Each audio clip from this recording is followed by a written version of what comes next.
Welcome to the Out of Continues podcast, episode 210. What? This is a weekly podcast posted up every Monday in which we talk about video games and related topics. And I am your host, Stafa. I'm here all the time. And I have different guest hosts with me all the time. This week I have Kevin, because he's here all the time. What's up? How's it going? Yo, what's up, Kevin? Not much. How about you? Doing all right. Nice. I'm over here not enjoying Fallout 4. I see. Because I don't have Fallout 4. But what I am doing is having the Out of Continues podcast. And this week's episode segments will include LeBlanc's taxonomy. Last week we talked about Bartle's taxonomy. This week we're going to talk about LeBlanc. Then we have some quick announcements. And then we have a few news topics. And then got a surprise game for you again. I'm going to put that in the outline so that I don't skip it. Surprise. I'm going to make that capital in a different color. Title. Make it green. There we go. That way I don't forget about it. All right. So I have a surprise game for you, Kevin. Perfect. So anyways, before we get going, quick disclaimer that all opinions expressed on this show are of our own and not of our employers, whether past, present, or future. So let's talk about our good friend LeBlanc. So not sure if got this up earlier, but anyways, Marc LeBlanc, that's his name. Marc LeBlanc has like a taxonomy of game pleasures, unlike Bartle's taxonomy, which is like the different types of different types of players you have for multiplayer games. Marc LeBlanc's taxonomy is like 8 different type of pleasures that you find in games. We're gonna go through them and talk about them. So the first one is sensation. Basically, beautiful visuals, good audio, tactile pleasure, things of that nature. Like, do the visuals dovetail with the theme and approach of the game? Can they be made more beautiful? Does the voice acting suck? Should you employ a professional writer for your dialogue? Things like that. So, like, for you, Kevin, I guess a good example would be a game where you can see the voice acting. Yep, pretty much. Like, what was it? BioShock Infinite. Yeah. Where you're like, I could see the voice acting.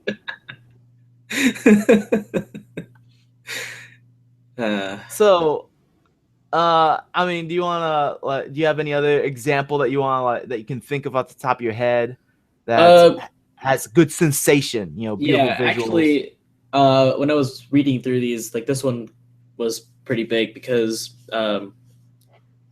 a lot of the there's quite a few games that came to mind when thinking about like the tactile feedback and how the game feels when you're playing. And this is usually pretty important for games like first-person shooters. And one of the examples was like Metro 2033, before the Redux. Okay. And whenever you played the game, firing the guns didn't necessarily feel very good. They felt really floaty. They felt like they were not powerful. And like the way that the sounds of the guns, like they sometimes didn't match with actually firing the gun. So it sounded a little off. But then that was fixed in Last Light, and then they did the Redux, which brought basically Metro 2033 into the Last Light engine. And that improved a lot of the tactile feedback of the guns, and everything actually feels better in the Redux. I guess a good example of a game that has a good example of weapons that feel powerful due to the sound are the Battlefield games. Yes. Like DICE does a really good job having just really well-sounding guns. Mm-hmm. Like when it fires, it sounds very powerful, sounds very good, and that's one thing a lot of people notice when they compare, like, Battlefield to Call of Duty, is that Battlefield has like really good sounding guns. Yeah. And another more recent example would actually be Fallout 4. So the previous two Fallout games, 3 and New Vegas, they they were using an engine that was designed for a fantasy game, which was the Elder Scrolls, for Oblivion. And so, like, the way that engine was designed, it was primarily for melee weapons and magic. But then when they built Fallout 3 using that same engine, uh, they didn't necessarily overhaul the entire engine. So the guns kind of felt like, again, kind of floaty, not very powerful. They almost felt like you were just using like your magic in Oblivion, Mhm. just your ranged or your archery, and it wasn't very impactful. But Yeah. for Fallout, and then Fallout New Vegas is basically the exact same engine, with minor tweaks. But then now in Fallout 4, they actually got id Software to help them with the combat for this game. So the combat mechanics in Fallout 4 are really like, it feels like I'm playing a shooter, and it feels really good. All of the sounds are amazing. The way the gun recoils actually it feels like there's a lot of weight to it, to the bullets, actually doing damage. And one other thing that a lot of shooters have been doing for a while now is every time you get a hit, you get like the little X on where your crosshairs are. So that's something that Fallout 4 also implements. You know when you're getting a hit, and it feels satisfying. Yeah. So the combat in Fallout 4 is spot on, I think. As far as like visuals, like, adding to the sensation, Mm-hmm. like one game that really comes to mind is oh man, why did the name of the game just leave my head? Um wow. Wow. I'm having like the biggest brain fart ever. The one game with the sand and PlayStation 3. Oh, Journey? Journey, yeah. Like I don't know why I could not think of that word. It happens. I don't know what happened to my brain. It's like, okay, yeah, Journey. Yeah, Journey is that, like, I was thinking of how the game looked. Yeah. And it was in my brain. I'm like, I know the name of this game. Yeah, Journey. Journey is beautiful. Yeah. Like that, every level in that game just looks outstanding. Especially the level where you're sliding down the whole way through. It just looks gorgeous. And like the visuals definitely add to the sensation, the game's pleasure of sensation. Yeah. Through the visuals. Another game I can think of is The Unfinished Swan, which is another PS3 game. It has a very unique art style. At one point, you go through this door, and it shows like the whole city. Like basically, the first level of the game is like completely white, and you splatter like ink all over the place, and then you can see the shapes of everything. Yeah. As you splatter ink on it, and it's black. And then like after that level, it kind of changes. It's no longer completely white, but it has a similar style. And like you go through these doors, and you see like the whole city, and the kid that you're playing as goes, whoa. And like I'm thinking the exact same thing when I saw that city. I'm like, wow, it looks so cool. And I guess I mean, like, the Bethesda games do something similar when you like exit the vault or whatever. Fallout 3 like does that. New Vegas, you didn't start in the vault, but in Fallout 4, yeah, like as soon as you leave the vault, like it's really blindingly bright, and then like over the next few seconds it becomes see like the whole yeah, city. it starts like revealing the whole land, and just the way that their position you're starting. Like in Fallout 3, you started off on top of this really tall big hill, and you can just see this desolate wasteland like for miles. And then the same thing in Fallout 4, you come up through the elevator of the vault, and you just see like the whole wasteland ahead of you, and it's really pretty. And in terms of like good audio, I think one of my favorite examples would be Elite Dangerous. And what that not necessarily the combat sounds, but everything else. So when you're flying in your ship, if you're Let me guess. using That it makes it sound like you're in a vacuum. well, no, Okay. because so like the thing is that in order to help you get spatial awareness, the ship actually simulates sounds Hmm. and through your helmet. So actually, like if you're when you're sitting in the ship and you're just flying, you can feel the rumble The of the voice engine. acting.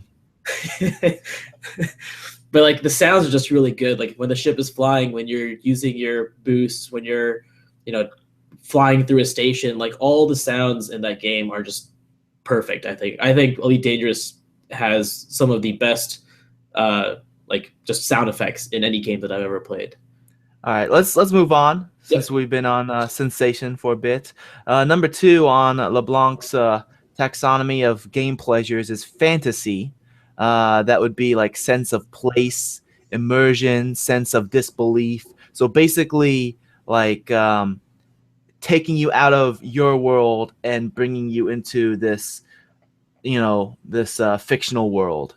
Mhm. And I guess with you, that brings you back with the Yeah, Bethesda so I games. mean, Bethesda definitely has a way of, making their environments feel really immersive.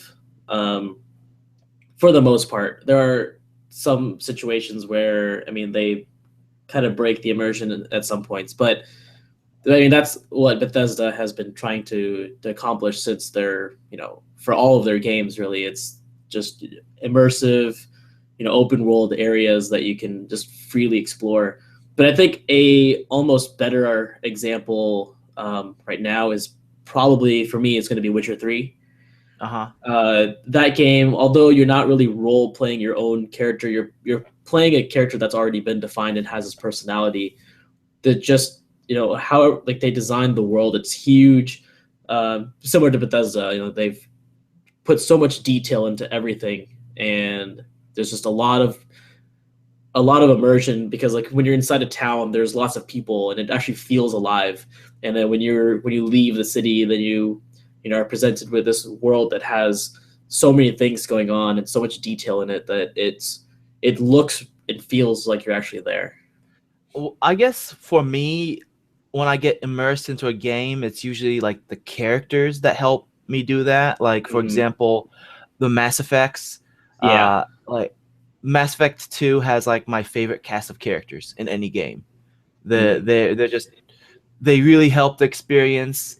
It makes it fun being with those characters. I get invested in their storylines and being there helping them out. They help me out.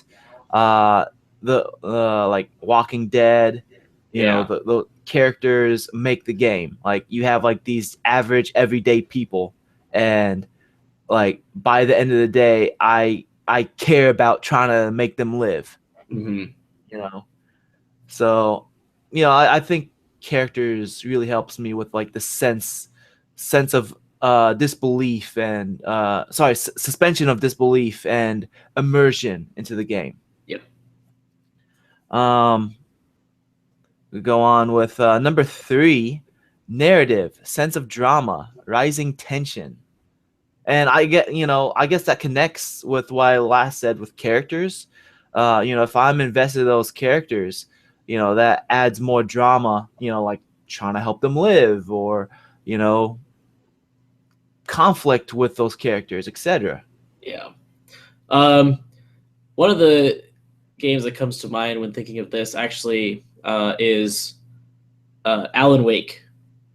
Mm-hmm. I feel like that game did a really good job with presenting the story and having you know go through this world of it's a very heavily inspired by Stephen King, Yeah. and like the tension was there, the drama was there, the story was great, um, and Relic even is just really good at making like a combination of action and narrative driven games. Mhm. Wait, was it Relic or was it Remedy who made I Alan? I did not say No, these are not the droids you're looking for. I said remedy. It's an R. Yep. But yeah, I think Alan Wake is a really good example of this. It has a really good story, and I'm actively anticipating Alan Wake 2. I'm looking forward to Quantum. What's a Quantum Break? Mm-hmm. Yeah, they're. I'm hoping that comes out on PC. Yeah, me too. If not, then I'm going to eventually down the line have to get a Xbox One. Yeah. Eventually, not soon. One day when it's $9.99. 99. 99.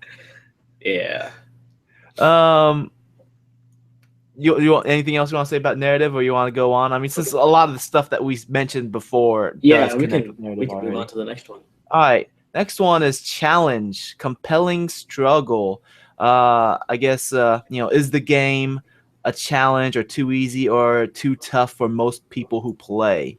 And like when we had our episode earlier this year on game design month, and we talked about what is a game, and we mentioned that a challenge has to be present in the game, like some type of problem solving has to be in the game.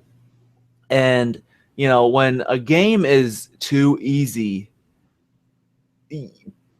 like the majority of people lose interest in it. Like if you're playing into a game and you realize there's no way you can lose, then a lot of times, unless it's like a really strong story, a lot of times you'll lose interest. Yeah. I mean, like when I was younger, I would like mess around with like Game Genie and stuff like that. And I didn't know any better at that time. It's like, okay, I want infinite lives because this game's too hard. And then, when I have infinite lives, there's no more challenge. And then I did not realize why I'd lose interest in the game, but that was why I lost interest, because there was no challenge anymore. Yeah. Yeah. And I think good examples of games that present a challenge that's worth struggling through is like Antechamber or Portal 2. Like those games, like puzzle games, generally do a good job with this if the puzzles are interesting and they make the flow feel like it's connected and not just a bunch of random puzzles put together. But like, I thought you were gonna say like the Souls games when you wanted to bring up challenge. I mean, they definitely have a lot of challenge, but they're not for everyone. Yeah. And like a lot of people get turned off by those games because of how difficult they are. Mm-hmm.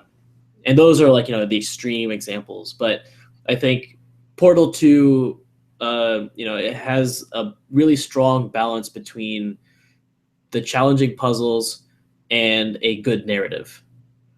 And I think Valve did. If I had to give Valve, like, if I had to say Valve, well, if there's any one game that Valve makes that I think is their best, I think it's Portal 2. Mm-hmm, yeah.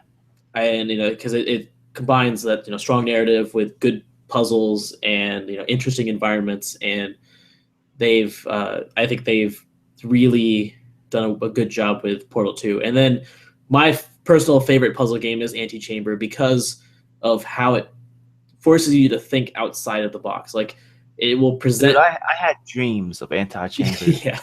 Like when I was going through that game, I'd have to like stop at certain points because it's so difficult. Yeah. And then like I'd close my eyes and I still see Antechamber. Yeah. And I'd go to bed and then I'd dream Antechamber. And then I wake up like I know how to solve. Wait a minute, that's not even a problem in the game. I don't know how to solve anything. Yeah, and it was the same for me too. Like if I would stop playing Antechamber for a while, I would start thinking about it, in daily, just everyday situations, or I would have dreams about it. And it's because of how different the puzzles are, and everything just makes you think about what you're actually trying to do. And because the puzzles are never straightforward. It's always something so bizarre and different that you have to that it changes how you think about the game. Mm-hmm. Yeah. Let's move on. The next one on LeBlanc's list is Fellowship, Shared Intense Experience, Community. And I guess this can fit into multiple types of games, like whether it's like a co-op experience, Mm-hmm. like if you're playing like a Borderlands with your friends or something like that, or Diablo or something. You're playing that with your friends, or it can be like uh, a team competitive thing, like your Call of Duty, Team Fortress, whatever, Dota, Yeah. like just having players working together against other players, Mm-hmm. or if it's just some type of a non-game like Second Life or whatever, or Yeah. I guess World of Warcraft, where you Yeah. can like create a guild. Yeah, I was just about to say, I think MMOs kind of fit this one perfectly because the whole point of MMOs is that there's multiple people playing it at the same time, and it's a persistent world. So I mean, even if you're not playing, the game is still existing and it's still going on for other hundreds of other people. Yeah. Um, And I know people who would specifically play MMORPGs just to play with the guild that they formed, yeah, with whatever game they originally formed in. yeah, and usually MMOs kind of uh, tailored for a lot of multiplayer experiences too, because like you can do the cooperative stuff if you're doing raids or dungeons with your friends. You can do the competitive stuff if you're doing PvP, and then sometimes you can even go by yourself if you want to and complete quests on your own and do things on your own, like whatever crafting they have or other uh, job type things that they have in the game, so that you can build your character, build your story, and live in this persistent world that's outside of the real world. All right. Let's move on. Number 6, discovery, exploration, revealing the hidden, or variety. So this is something that you love talking about doing in games with Yep. your Ethan Carter. Yes. Yeah. So I actually do like these types of games where a lot of people call them walking simulators, and I, as much as I don't think that that's like the case, in some games they are, like um, Dear Esther, which really you're just walking around and listening to the story being told to you as you find places. But I think those they're really strong in the area that it's got a good narrative, which kind of goes back with one of the previous points. But in Vanishing of Ethan Carter, you're not just walking around; you're actually solving puzzles and learning this more about this murder that happened, or this supposed murder or kidnapping, and as a detective and trying to figure things out. So they have a really good way of presenting a narrative to you, and you're exploring the area, you're walking around and taking in the environment, taking in the story, and I really like that style of game. With me, I get a lot of like discovery and exploration in like Portal 2 or Mm-hmm. Antichamber, those games, because those puzzles are so complex that I have to like just study the environment, just check out Yeah, everything, see if I'm missing something. Why do I not understand this puzzle? Is there something I'm not looking at correctly? Maybe if I stand at like a different part of the room, I can see something I didn't notice before, yeah, And I get a lot of that discovery out of those type of games. yeah.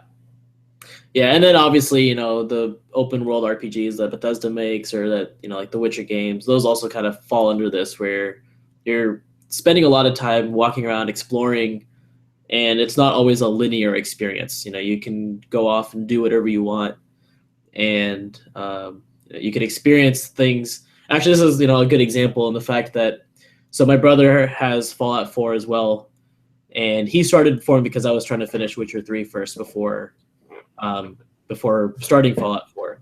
But he's like 40 hours into the game, and I am, I think, like 18 or 19 hours into the game. But we have completely different experiences. And, you know, like I've been focusing a lot more on the questing and the exploration stuff, and my brother's been focusing a lot more on the settlement building and the crafting aspect of the game. So, you know, he's got a completely different experience, even though we've both put different amount of hours into it. And that's something that you just don't get with a lot of other games where, you know, especially if it's a linear story, if you're 10 hours in, then most likely you're going to be in a similar situation with a similar experience as someone else who's also gotten 10 hours into the game.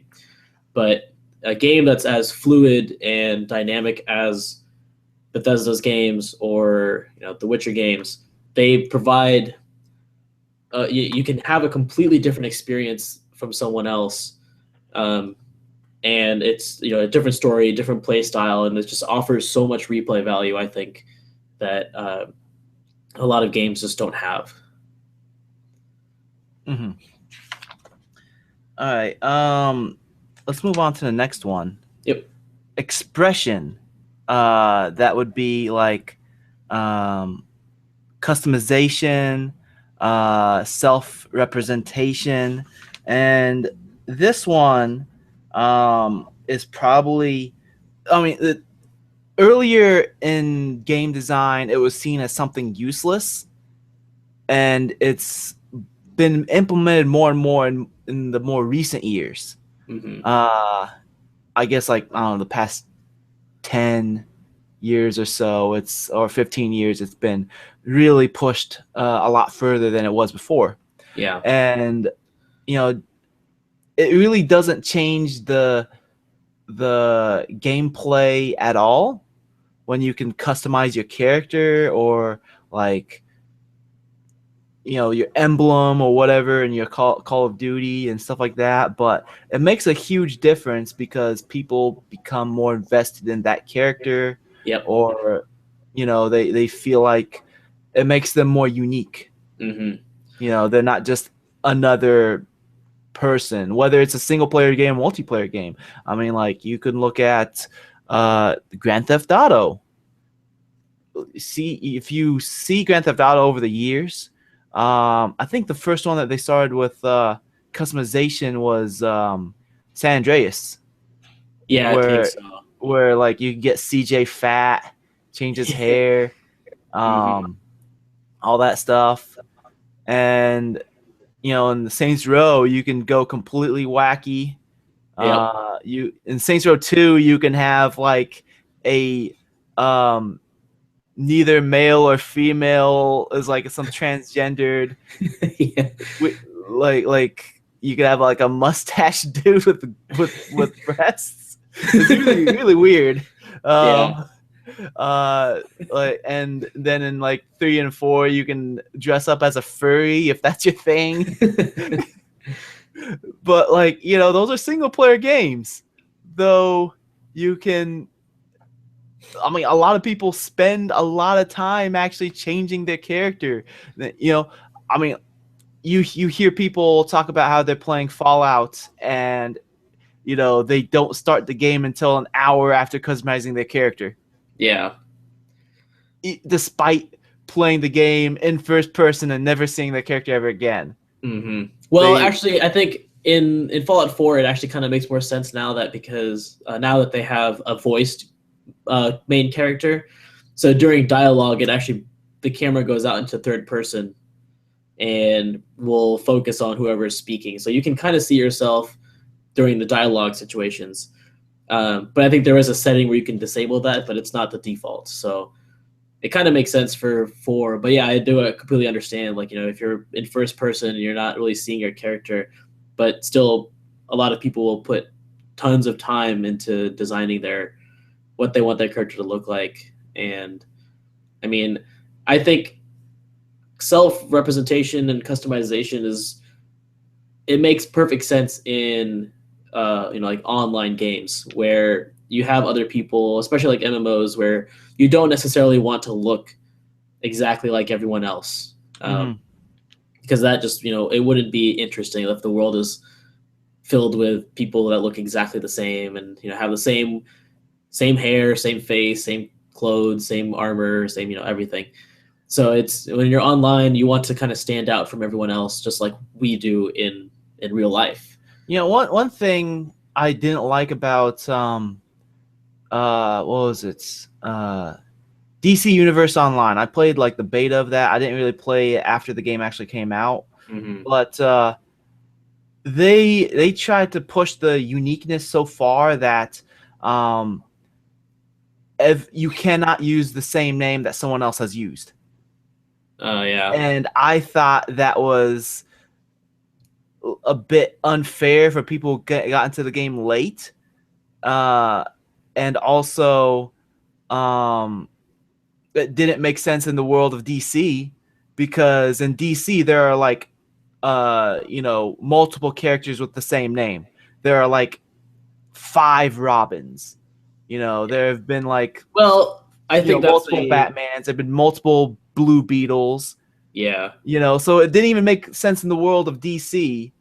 And if I wanted to be like some specific name, like Green Thunder, whatever, I just made up a name right there. If I wanted to be Green Thunder and somebody else is already Green Thunder, I can't be Green Thunder. Well, I mean, this is something that's typical of pretty much all MMOs. You can't have the same name as someone else. Well, I mean, like the way how like Champions did it. I think the game was Champions Online or something like that. Like you'd have your login name, and then you have your hero name. Yeah. And your hero name was what would other people would see. Yeah. Like basically for the story and stuff like that. Yeah. But it would also show like your login name, your unique screen name, so that you can have a friends list and all that. Yeah. I mean, I can see that like especially with the superheroes, there can be multiples, but I mean that's pretty typical of most MMOs where you can only have you have to have a unique name, and you can't. That's why you could get a lot of people that have like some typical name followed by a string of numbers or letters and things like that. So it's Man Iron 1572. Yeah. All right, so the last one on here. So I did a little change in the notes because this one list I got it said masochism, but from the book, this one I have right here, The Art of Game Design by Jesse Schell, it says submission, and I think submission is probably better than masochism, because basically this last one is basically about the pleasure of entering the magic circle, of leaving the real world behind and entering into a new, more enjoyable set of rules and meaning.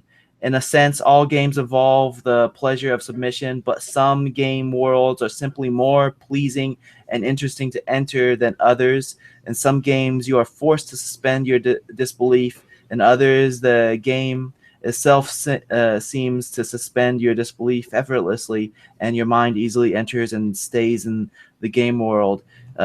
It is these games that make submission truly a pleasure. So I think submission sounds better than masochism. Yeah. So I mean, this fits similar to fantasy, but fantasy is more about like the sense of the world being alive or the characters, while submission is more like you're just really into the rules of the game or the game itself. I guess a good example again would be Antichamber. The fact that I would close my eyes and still see that game. The puzzles interested me so much that I was thinking about it when I wasn't even playing the game. I guess Hearthstone would be another example. That's a game that I play, and then I would be interested in learning more about that game when I'm not playing it. Yeah. Yep. Any examples you can think of? It's not Bethesda. I mean, I think pretty much majority of games that I've played kind of, I mean, I'm always willing to, submit myself to those, environments and the story and everything. So I think, like, any game that has a focus on immersion can really, do this. I mean, if it has a good atmosphere, you kind of get lost in the game. Like you lose your sense of, the real world, and you just get totally drawn into the game. I mean, like, Alan Wake again was one of those games where the atmosphere was just so good that a lot of times, like I felt like I was actually there and experiencing that. Mm-hmm.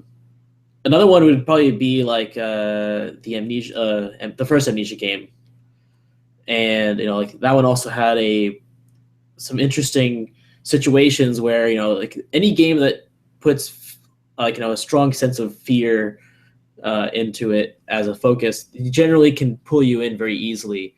And I personally believe that fear is our strongest emotion that we can experience, and that's why a lot of games that focus on being completely immersive are horror games. That's why a lot of things that have already come up for Oculus or just VR in general has been horror experiences. It's not necessarily like, ooh, look at this pretty this pretty mountain, or like here's a room filled with things. Like the thing that most people do first is make something scary, because it's the easiest emotion to trigger, and it gives the strongest response. And so Dead Space, Amnesia, Outlast, all of these really immersive horror games can draw you in very easily, and you just always have a strong sense of fear, even though you're not there. It's just a game, but even movies do the same thing. Like the scary movies just draw you in very quickly. Yeah, I get that feeling all the time when I get my student loan bill. Oh! I was like, two games that came up to me real quick. Magic the Gathering. I mean, same as Hearthstone, but Magic Gathering.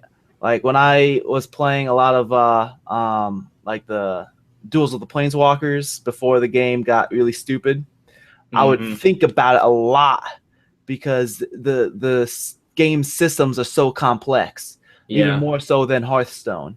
That it allows for so many different strategies, and like I feel really immersed by the game's systems and structures.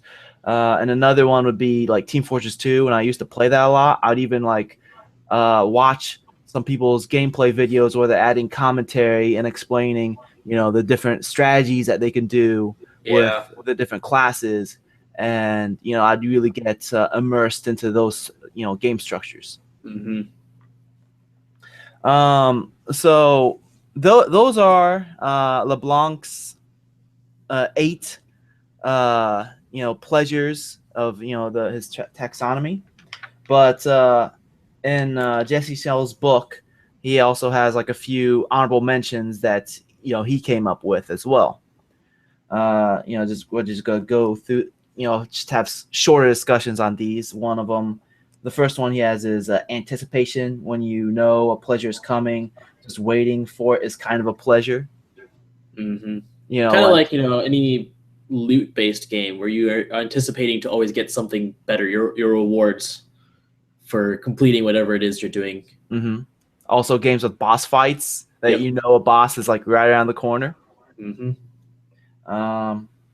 Delight in another's misfortune. Typically, we feel this is when some unjust person suddenly gets their comeuppance. It is an important aspect of competitive games. The Germans call it Schadenfreude.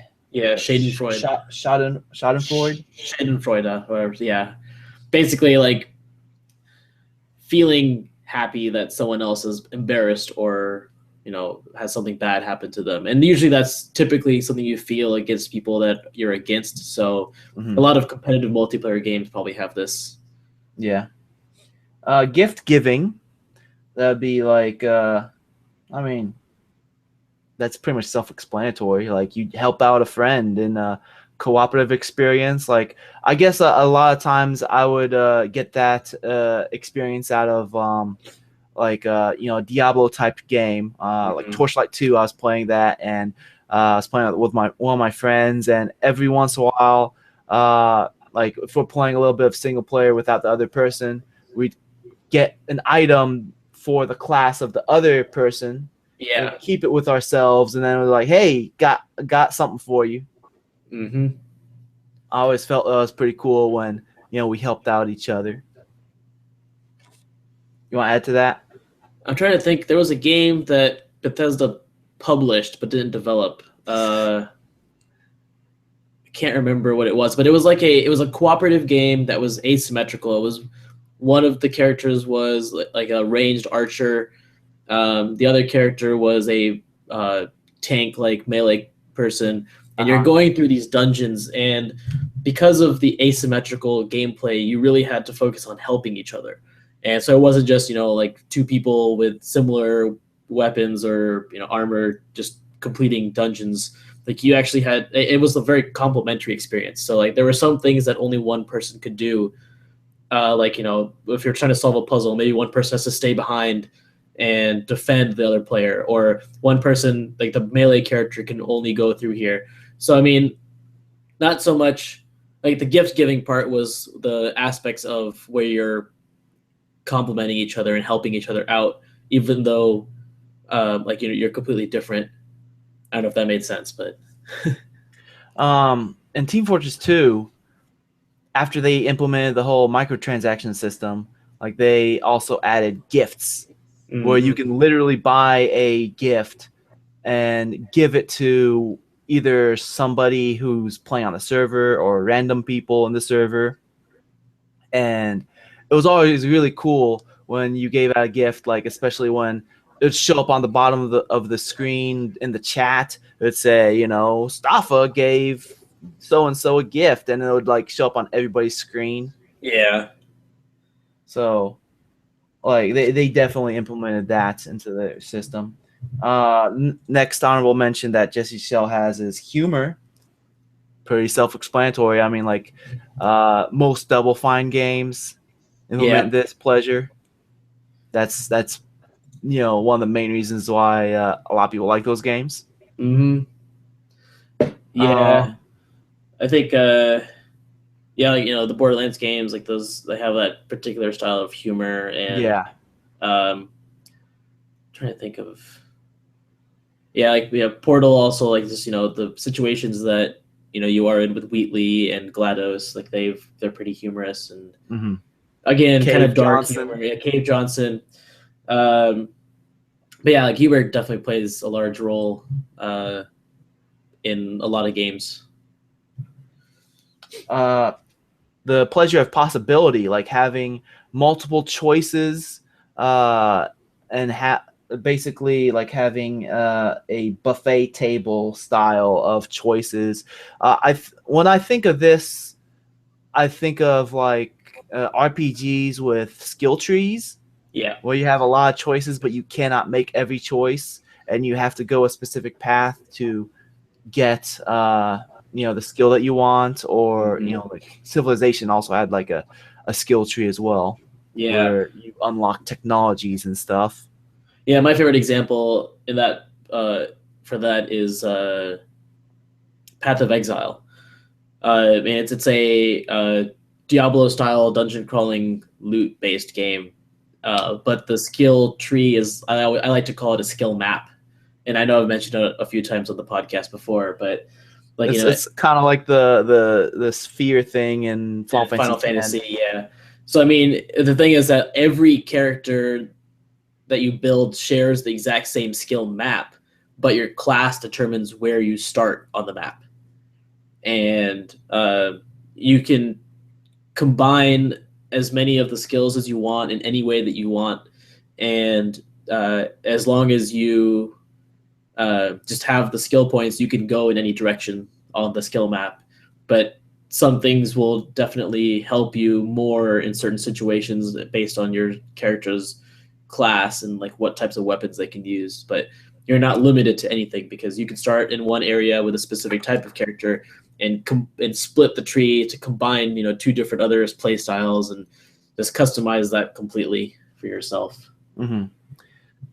The next one, pride in an accomplishment. And this type of pleasure can last well after you accomplished that, accomplishment. Mm-hmm. And like, hey, I beat that boss, or I came back from a losing battle in a multiplayer game, something like that. The type of this type of pleasure pretty much led to features like the Xbox Record That, or on PC you got like the NVIDIA record the last 30 seconds of gameplay or whatever. Yeah, and I think another big thing that this led to was achievements and trophies, because then you can people can proudly display this on their with their gamer tag. And I guess on the PlayStation you got like the platinum trophies. Yep. Where when you complete all the trophies you get the platinum, and that's probably like that's the biggest accomplishment out of all the trophies. Yeah. I mean that's pretty much like a self-explanatory one right there. Next one, purification, like clearing out something. Tetris. Yeah. Feels great once you get like that 4-line Tetris. Mm-hmm. Or you can literally be cleaning out stuff like in the Viscera cleanup crew. Yeah. I was playing a little bit of that for, I don't know, like an hour or so of it. But after a while, I was like, what am I doing with my life? I could be doing this in real life. And then I went and started cleaning the bathroom. But it's not as funny. It was. You can't necessarily do it with other people and make it humorous like you can in Viscera.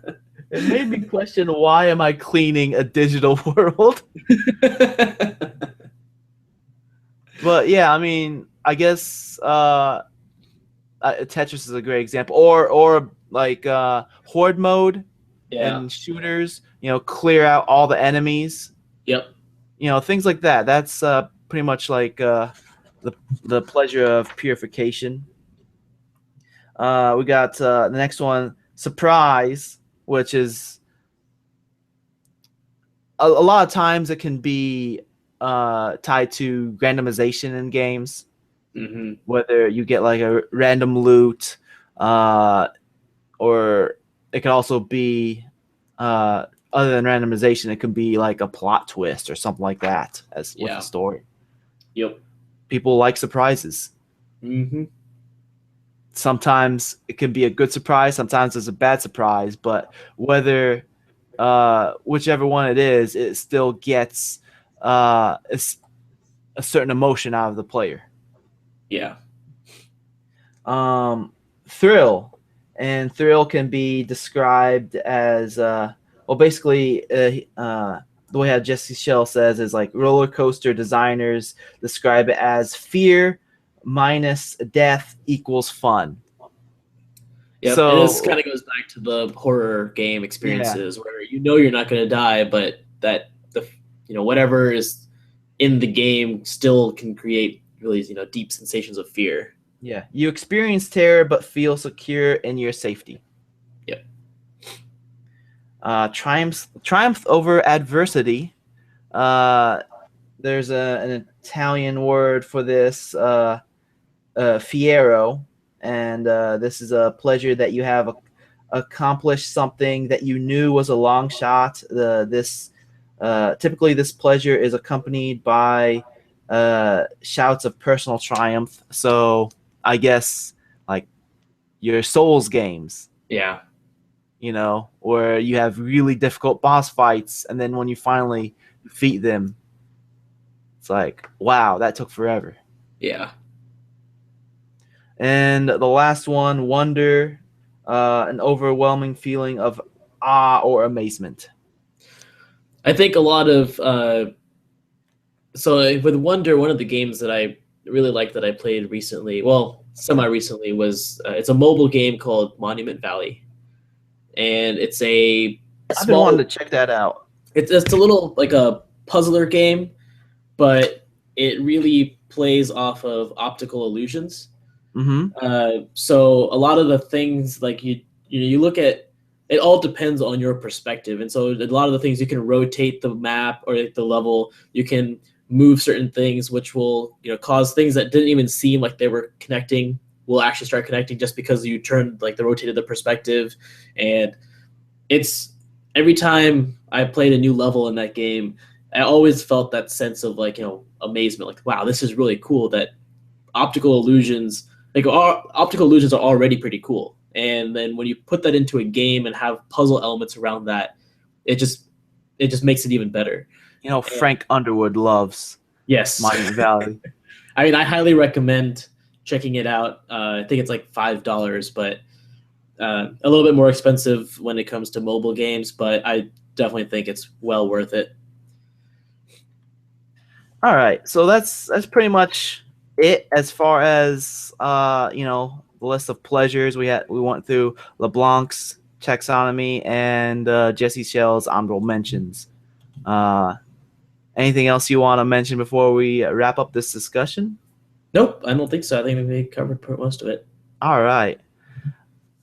So, Kevin, Yes, I'm a bit hungry because Mm. it's like lunchtime for me.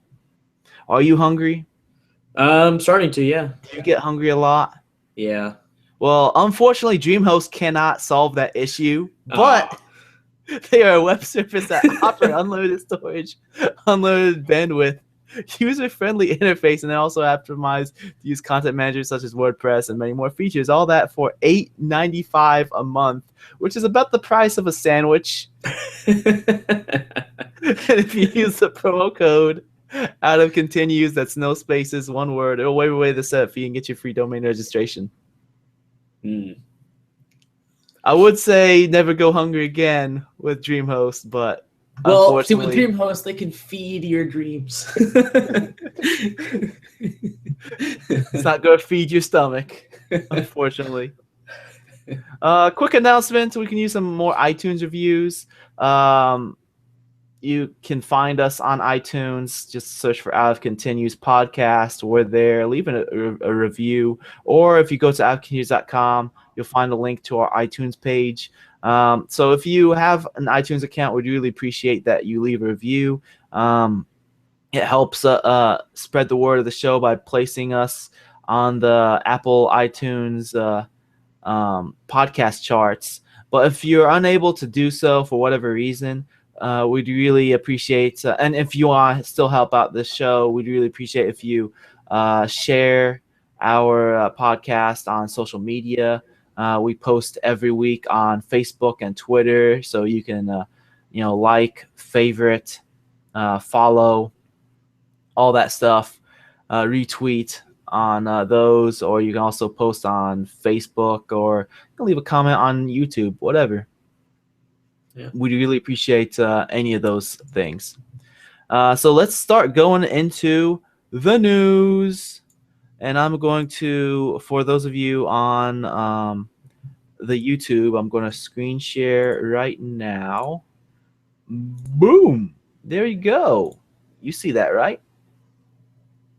You see the screen, Kevin? Yep. All right. So, Afro Samurai 2. This is a game that came out not too long ago. Came out on Steam and PS4. And I haven't played the first Afro Samurai, but from what I heard, it was a decent game. Not amazing, had some issues, but people had fun with it. Like fans of the show, Afro Samurai, which is like an anime starring, or an American anime starring Samuel L. Jackson. Um, a lot of people who liked the show really liked it. And people who liked the show thought the first game was decent. This second game, okay, so the first game was developed by one of Namco Bandai's, or I guess is now Bandai Namco's internal studios. And this second game, it's developed by somebody else. Hold on, it's Versus Evil. That's who the developer is. Versus Evil developed the second game, and apparently this game is so bad. Like it's, on Metacritic, it's like in the 20s of 100. Wow. Yeah, it is so bad that the developers themselves have deemed the game a failure. They pulled the game from Steam. They pulled it from PlayStation for the PlayStation Network store. They said it was really difficult because PlayStation never really had to do something like that before, so it was difficult for them to go through the channels to get the game pulled. And they are giving everybody refunds on the game. They said that it was originally supposed to be... So the game is called Afro Samurai 2, The Revenge of Kuma Volume 1, and it was supposed to be like the first out of 3 volumes. Oh, wow. Yeah. And they said that this is so bad that they can't... quote, could not in good conscience they could not do in good conscience volume 2 and 3 based on the game's reception. So, I think that is respectable, that the fact that they actually they're giving everyone refunds and pulled the game from the store. Yeah. Most other developers would make excuses, like, oh, some other developer helped us with this part of the game, and so that's not our fault, or we declined to make comments on this, or just make tons of excuses. And they actually said, hey, this game's a failure, sorry, here's your money back, which kind of leads to the question, how are they going to stay afloat if if they're refunding everyone who purchased the game? Yeah, they're refunding everybody, and so they literally are making negative money on this game because they spent money developing this game. They spent money developing it, and so that money is now down the drain. Yep. Since they haven't made nothing on it. Yeah, that's pretty interesting. I mean, I agree. A lot of other companies would have passed the blame off to someone else, something that Ubisoft has done multiple times in the past. But it's pretty interesting that they're willing to refund everyone rather than taking what they already had and potentially fixing the problems for volume 2 and 3. But I don't know, maybe if they felt that no one would buy volume 2, then they didn't see a purpose in even trying to make the next one better. I mean, the thing is, if you look at similar examples of situations that happen like this, there was Hydrophobia, which was a game that came out on PSN, Steam, and I think Xbox Live Arcade as well. And that game got mediocre to low reviews, and then they spent a lot of their money updating. They updated that game twice to make it a better game. It didn't become a great game, but it was definitely a better game. Yeah, and I have the game. I still haven't played much of it. I started it. It's decent. It's all right. I mean, it ends with a cliffhanger. There's supposed to be more. Yeah. Also, the game is, what was it? I think if you have VSync on, then you cannot beat the game because there's one platform you cannot grab while jumping. Like you'll jump and then you'll like go all the way down to the bottom. Like you won't grab Oh, wow. the ledge if you. I think it was if VSync is on, so I had to turn it off. I was like, how am I not getting this ledge? It was like at the very end of the game too. I was getting really frustrated because I'd jump and I'd miss and I'd fall all the way down to the bottom and I have to climb all the way back up. And it took forever. And then I looked up online and people were having the same issue and it was like turn VSync off. And then I was magically able to do it. But either way, so hydrophobia, like they spent a lot of their money trying to fix the game and they updated it twice. Like there's after the first version of the game, there's like two big, they changed the subtitle twice to the game because of the big updates.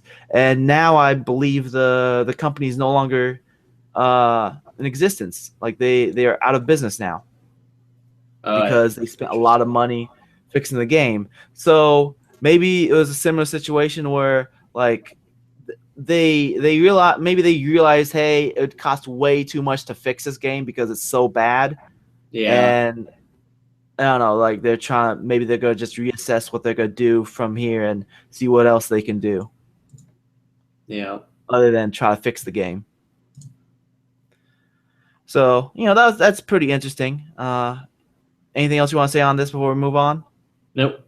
I don't watch the anime. I've never played the first one, so I don't really have too much of an opinion on this, but I just think it's interesting that, whatever they're doing, they're going through with that. Yeah, I mean, I've never watched the anime or played the first game either, but yeah, I definitely felt like this was worth talking about. Mm-hmm.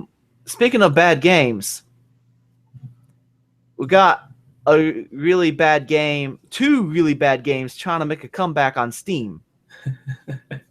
Bubsy is what I'm talking about.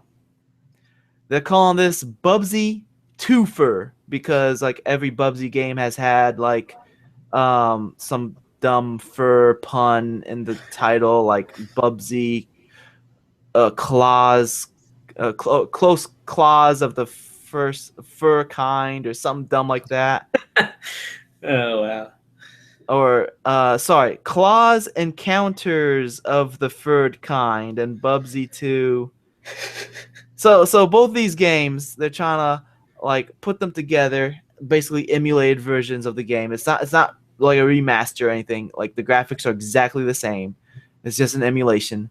And they're putting it through Steam Greenlight for $4.99 to get both those games. And they're trying to make #SaveBubsy a thing. No, there is no saving Bubsy. Bubsy is a bad game.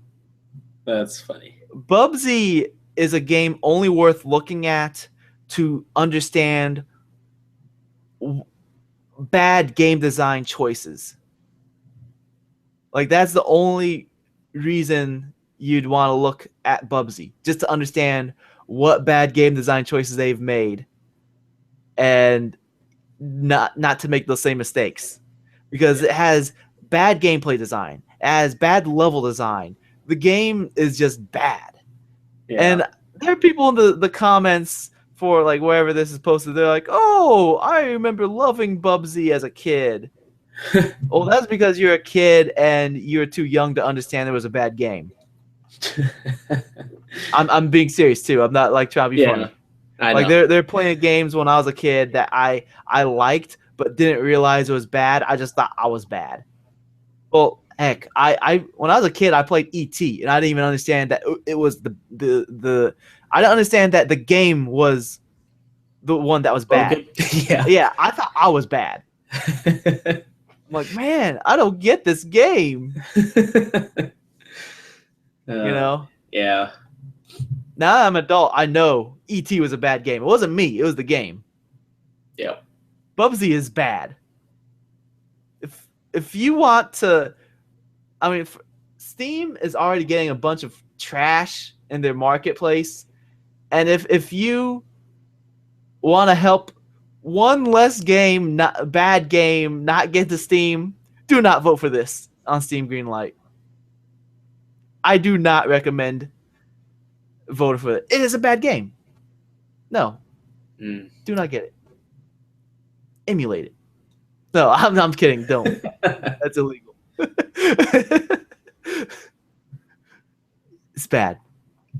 Have you played PUBG? Nope, never have. Don't. Don't plan to. It's bad. Like basically it's a Sonic ripoff. Yeah. He runs really fast, but the level design makes no sense because it's not built for you to run fast. You'll run fast and you'll run into an enemy and you'll die because it's one-hit deaths.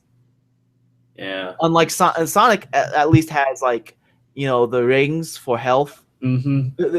You get hit once and you die. Also, Bubsy had like this really dumb like gliding ability that made no sense. Like it was like, kind of like a, you know, one of those gliding squirrels. Yeah. Like it was kind of like that, but it made no sense because he's a cat. That's weird. It just had a bunch of really bad game design choices, bad level design, bad everything. It was stupid. Don't play Bubsy. So, different topic. Not gonna be talking about bad games. Let's talk about some good games. PS2 games. Lots of those games are good, right? Yep. They might be coming to PS4 because Sony's working to bring them to PS4, trying to work on an emulator. And that would be pretty awesome. You know? Yep. I remember not too long ago when Xbox decided to do the backwards compatibility stuff. Sony was like, it's too hard. Yeah. And now I'm wondering if, you know, them bringing PS2 games to PS4 is going to work through the same, like the PlayStation, what is their current thing that you can play certain PS3 games on, or like PS1 games. Well, from what they said, we are working on utilizing PS2 emulation technology to bring PS2 games forward to the current generation. Yeah. So it is. But I mean, emulation. I don't know if it's going to be limited to a subscription service that you have to stream the games. You're talking about the PlayStation Now. Yeah. I don't know if they're going to bring it to PlayStation Now or if they're going to actually let you use PS2. Like, I'm hoping it's going to be like some kind of emulator where you can like even put your PlayStation 2 discs in the PS4 and then it runs the disc. Yeah. See, I would like that too, but I mean, I don't know, because like they seem to be really pushing that the streaming service. Mm-hmm. At least they were for a while. So it's possible that they'll bring emulation, but you have to play it all through PlayStation Now. I want to think that they're doing this to try to compete with the Xbox 360 backwards compatibility on the Xbox One. Yeah. Because that was a huge announcement for Xbox One. Yep. So, you have anything else on this? Let's move on. No, we can move on. I never asked for this. 6 months delay. Actually, I kind of did ask for this, but so it's kind of happening, whatever I asked for. So, Deus Ex Mankind Divided, game that I'm looking forward to, was slated for February 23rd, 2016, and it's been pushed back 6 months, August 23rd, 2016. So I always say that I'm okay with delays because of two reasons. One, it gives me more time to catch up on my on the games that are in my backlog, which is finally starting to get a little smaller now. But it also means that the company is trying to care more about the quality of the game rather than getting it out there as quickly as possible. Something that Ubisoft needs to learn. Yeah. Like one thing that they mentioned is that they're working on like post-production tuning, iterations, and refinement to meet their high standards in order to achieve this. So that's why they pushed it back. Yeah. You know. Yep. But I'm also really looking forward to Mankind Divided. I'm a fan of the Deus Ex games, and I'm happy that they're delaying this because I want this game to be really high quality. Says we won't compromise on quality. Yep. I never asked for quality. All right, let's talk about Mark Cuban. For those who don't know, Mark Cuban is a billionaire. He is the owner of what basketball team? He's the owner of some basketball team. The Dallas Cowboys. That's not a basketball team. Good job, we can see right here. He is an owner of Dallas Mavericks. Yes. Mm-hmm. Is Dallas something? I got part of that right. Yep. The Dallas Mavericks. So, apparently he went to a League of Legends tournament to try out the game and play it. And he is like in love with the idea of esports. And he was asked about Colin Cowherd. I assume that's how you say the name. It looks like Cowherd, but I don't think that's right. It's just a herd of cows. Yep. I'm going to say Colin Cowherd, who is, I believe, a ESPN dude, personality or something. And he said some negative things about esports. And Mark Cuban was basically like, look, I love the guy, but he's an idiot. And he explains, he's like, I'm a noob. I'm still getting into it, but I love it. It's like playing 5-dimensional chess against the world. It's one of the smartest games I've ever played. You've got to have dexterity and you've got to be quick. This is a real sport, and people are going to figure it out really, really quick. Talking about League of Legends. So, and he was also asked whether he's going to like invest in a League of Legends team because he's the owner of the Dallas Mavericks. He's into investing in that type of things, and he is like, "You're just going to have to stay tuned." And I mainly know Mark Cuban from the show Shark Tank. Have you ever watched that show? I have seen a couple episodes, and I've been wanting to watch more of it. I really like that show. It's an entertaining show. I like it. Yep. And Mark Cuban seems to be one of the smarter guys out of that cast. Like, basically, for those of you who don't know what Shark Tank is, it's a show in which there are like I think 5 investors that are sitting there, and one person comes in and they're trying to sell their product or service to those investors so that they back them. It can be like an invention or some type of service or something. Yep. But anyways, Mark Cuban is on that show regularly, and out of the 5 people that are usually on the show, there's 6 people that are usually on the show. Like, they rotate a few people, but Mark Cuban, out of all those investors, he's the only one that's a billionaire. The others are millionaires. Mm-hmm. And I feel like the reason why he's the only billionaire out of that group is because he is into investing in like newer things that the others aren't willing to get into, like technologies and stuff like that. He's willing to take more risks, which in investing usually, higher risk can give you higher rewards as long as like nothing bad happens. But the greater the risk, the potential of greater the reward. So. Yeah, I think that's kind of cool that someone like him is noticing the potential of professionally played video games and the competition behind it, and like they're already broadcasting esports on one of the ESPN channels. Don't know which one, probably like ESPN 67. Man, they've had to like spread out quite a bit. Well, yeah, like what do you think? I think this is great. I don't really generally follow esports personally, but anything. I know esports is huge. At least it's becoming huge, and it definitely could benefit from greater exposure. Just esports in general, because I like the idea of including video games as a professional sport. Although I don't necessarily play the games that are generally esports games like League of Legends or the competitive multiplayer like shooters. Competitive Fallout.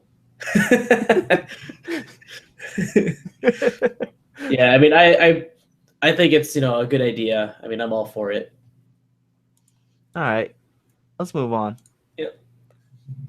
Tetris is getting That's what a movie. we need. We need Tetris esports. Competitive Tetris. Competitive Tetris. What was that one game? Tetris Smash. Tetris Smash. No, it's not Tetris Smash. I don't know. The one on Super Nintendo. Either way. Tetris Origins. Basically, they're developing a movie. Who's Brett Ratner is going to be he was the director of like X-Men 3, Boo, Rush Hour, yay. Yep.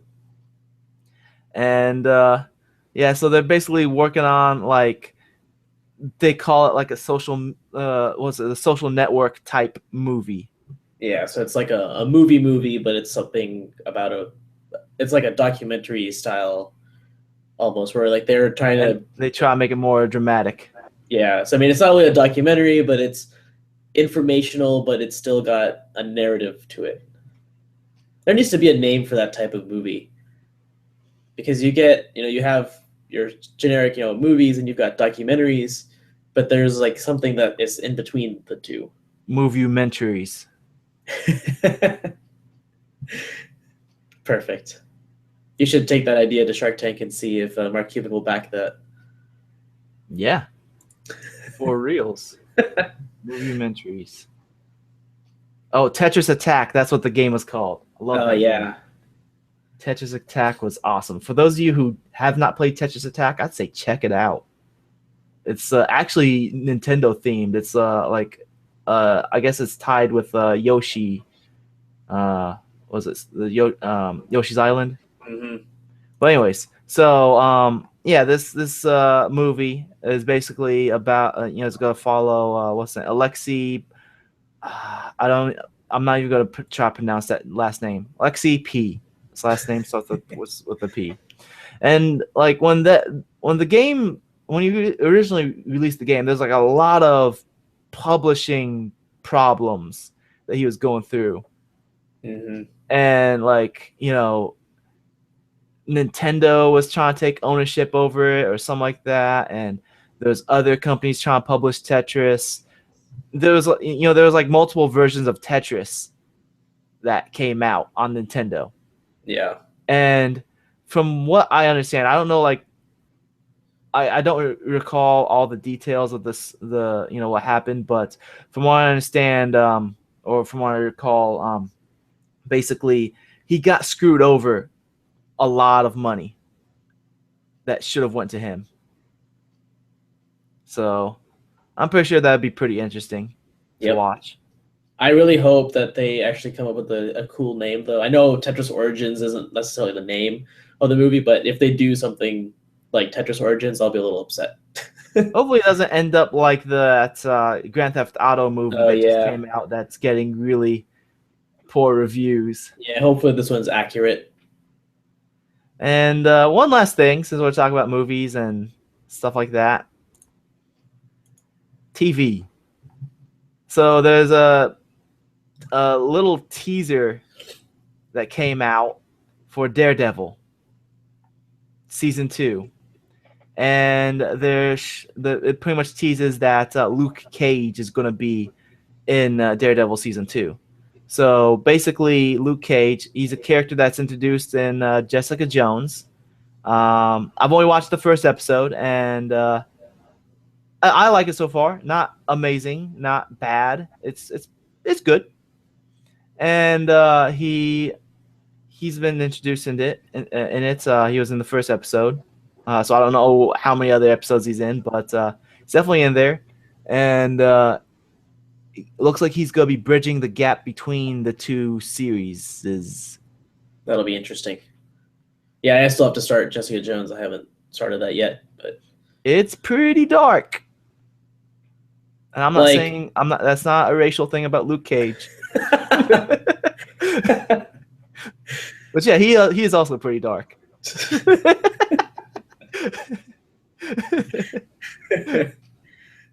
alrighty then. Yeah, I'm excited. There's also a little there's a trailer for Agent Carter season 2. Have you seen that? Oh, I have not seen the It's trailer. your average TV ad. It's like, okay. yeah, more Agent Carter. I'm looking forward to that. I like Agent Carter. Yeah, I liked the first season. That was really good. I like the whole espionage thing. Like Mhm. when she would like disguise herself and infiltrate Yeah. places, and like my favorite part was when she disguised as a like a health inspector. Yeah. That was pretty cool. But yeah, I'm actually really behind on a lot of shows, but like I haven't even watched any Agents of Shield in several weeks. spoiler alert, Coulson. Well, I need to still watch Age of Ultron. That's why I haven't really been keeping up with. Oh, spoiler alert, Tony Stark. So yeah, let me stop the screen share. Boom, I am back. Hello, how are you doing? All right, so let me look at my notes real quick. That's it as far as the what's it called? The The news. news. Yes. Your audio is a little off on the video. Is it? For me, at least, it's like I can hear you first, but then the video is like a second behind. So if I'm talking really fast, the words don't match my lips. Correct. Like this. Yeah. It looks so funny. All right. Well, I'm going to be going off the camera again because we're going to do a little game. Oh, man. For Kevin. And there's going to be some visuals to this one. So, for those viewing, you can see the visuals as well. But, for those who are not viewing, I'm going to name off name off the characters that will be showing up. So basically, this game is going to be match characters to the games. No, this is going to be male, female, or unidentified. You're going to have some fun. All right, let's screen share. So those are the three choices. If the character is male, female, or if the character has no official gender identification. All right. So here we go. What if Zelda was a girl? This is the first character. This is King from Art of Fighting. Also was later in the King of Fighters series. All right. Male, female, or unidentified? I'm just going to go ahead and say male. That is a female. Oh.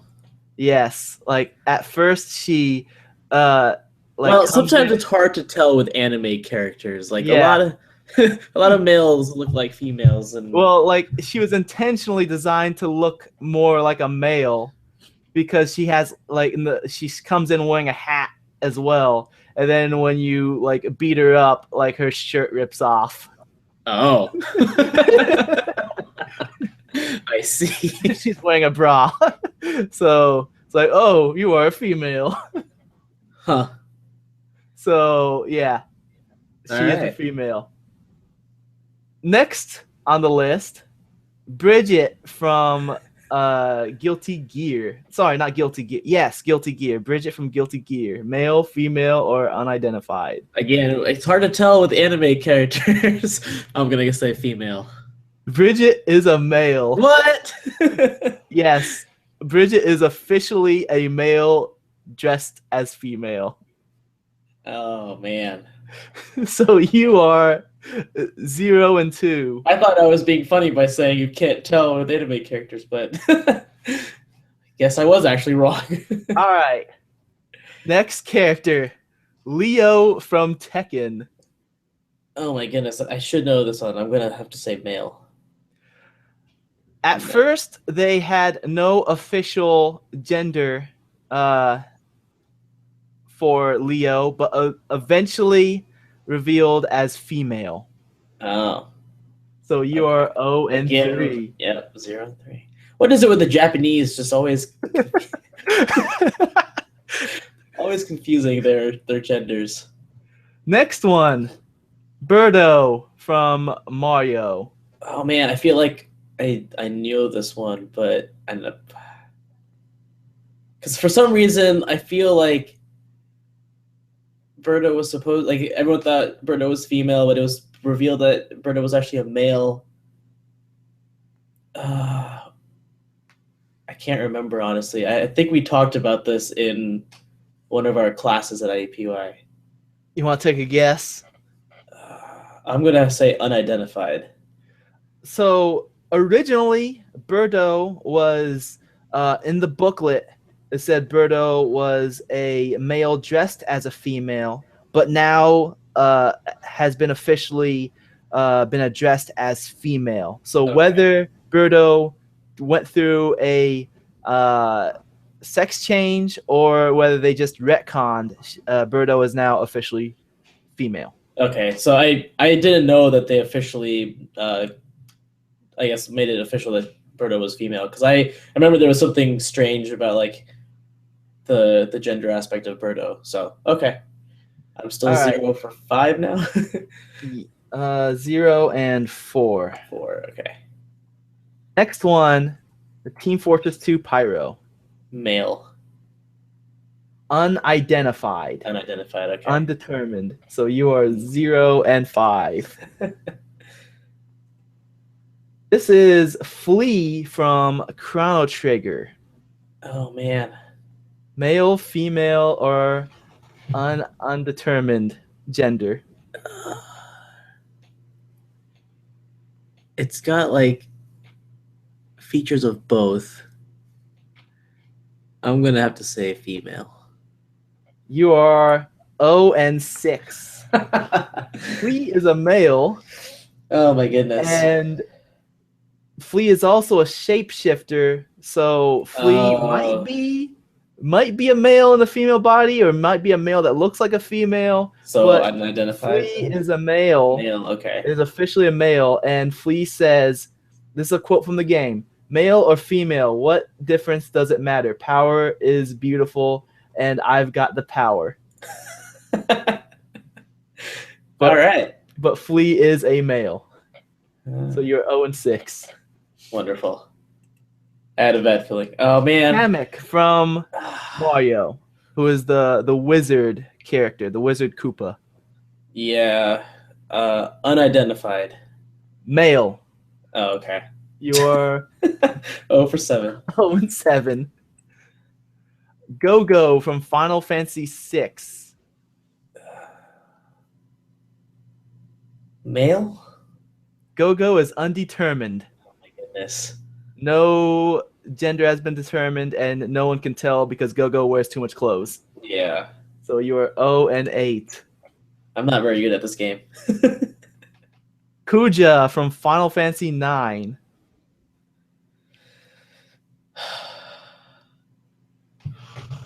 It's another Japanese character.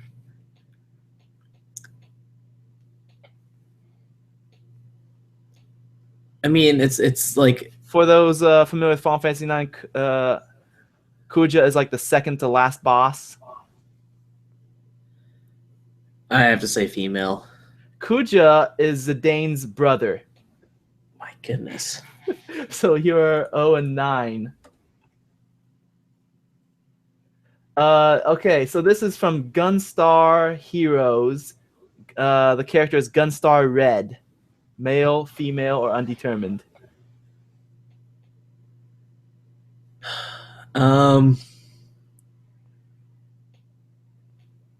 Undetermined.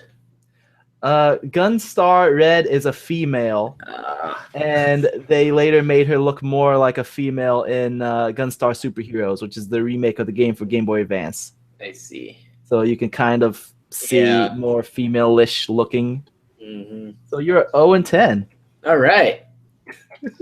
You're on a streak. And you know what the common theme was between like the majority of these games? They were all like majority of them were Japanese games. All right. Yoshi. Yoshi's male. Or Yes. yeah. Because I was pretty sure Yoshi was male. Yoshi is male, always referred with masculine pronouns. Yeah. So you're 1-10. All right. This is Justice, another Guilty Gear character. Justice from Guilty Gear. Undetermined. Justice is a female. It's a little anime girl inside there. So you're 1-11. Starlo from Mario and Luigi Superstar Saga. Oh man. Male, female, or undetermined? I honestly don't know, so I'm gonna say undetermined. Starlo is a female. Okay. Because in the like official art, they put eyelashes on her, which is Well, which I mean, she also says like that's not how you treat a lady. Okay. But I like mean, in the eyelashes I are not going to be enough for a lot of these because a lot of the female-looking characters in this have been male. I've specifically got an image of Starlo from the game because in the game, Starlo, you can't see her eyelashes. Yeah. So here's what Starlo looks like. As far as art, they put little eyelashes on her. I see. All right, so let me get my list back up. So you are 1-12. Gygus from Earthbound, the final boss. Oh, Male, man. female, or undetermined? Male? Yes. In the United States, Gygus is male. Like one of the lines of dialogue says that some people, basically some people confuse Gygus for her or something like that. In Japan, though, Gygus is gender ambiguous. I see. So, U.S. Gygus is male. So you are 2-12. All right. Slippy. Male. Help me. Yes. Slippy the Toad is a male.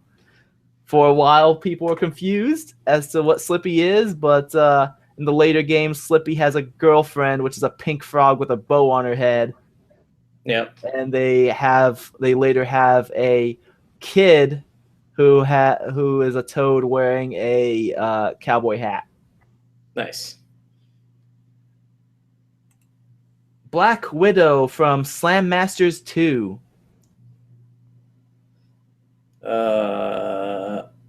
Undetermined. Black Widow is a female because when you beat the game with her, she does a Samus. I see.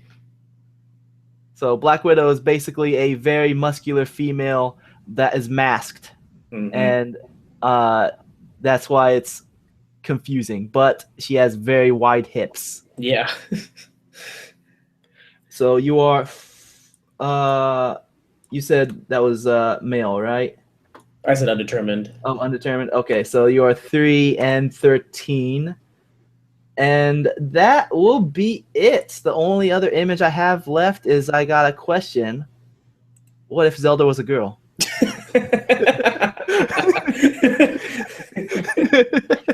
Okay, I just have to say, Linkle is a dumb name. I tweeted about this. I do not like that. I wish that they didn't force like Link being a part of the name. Like, keep it an L name, but Linkle just does not sound very good. I thought they were gonna just keep it Link. I honestly thought like it was going to be Linkette or something like that. But if they did something, I don't know, Linda, or that's not really a. I mean, that's not too unique of a name. But I don't know, something, some kind of like fantasy name, but with that's like an L. They But should have just named it What If Zelda Was a Girl. they should have just named her Zelda. What if Zelda becomes like the hero?